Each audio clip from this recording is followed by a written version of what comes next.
تعالى اقولك، لو انت بتحبي السلطة، تعالى اقولك السلطة دي لما تعمليها مش عايزة اقولك الجمال والحلاوة والطعم، حاجة كده وبصراحة مفيدة برضو لان فيها بص كمية الخضار ولا الالوان.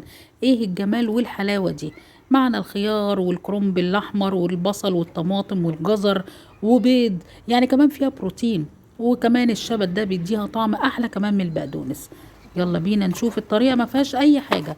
احنا كل اللي هنعمله هنقطع كل الخضار زي ما انتم شايفين قطع صغيرة، بس طبعا الطماطم والبيض هتخليه في الاخر علشان الطماطم معروفة انها بتنزل المية بتاعتها. فطبعا بنقطع كل الحاجات اللي هي الخضار التاني بنقطعه كده زي ما انتم شايفين في بولة، والجزر وكله بالمنظر ده، والبصل كمان كله هينزل مع بعض.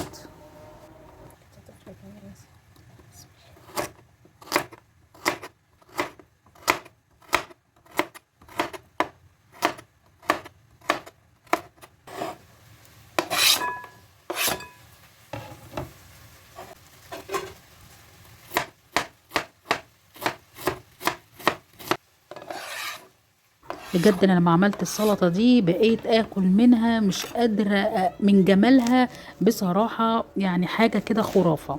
والشبت على فكرة، الشبت دوت بيبقى بيدي طعم حلو قوي، يعني بحس ان هو ليه طعم كده في السلطات بالذات، بتدي طعم جميل عن البقدونس. جربوا كده مرة واعملوها، فعلا هتلاقوا اللي انا بقوله لكم ده فعلا صح. بصي تقلبي بقى كله مع بعض، والبصل اهي تقطعيها برضو قطع صغيرة، يعني زي شرايح بس على رفيع شوية، وبرضو بتنزلي بيها فوق الخليط بتاعنا.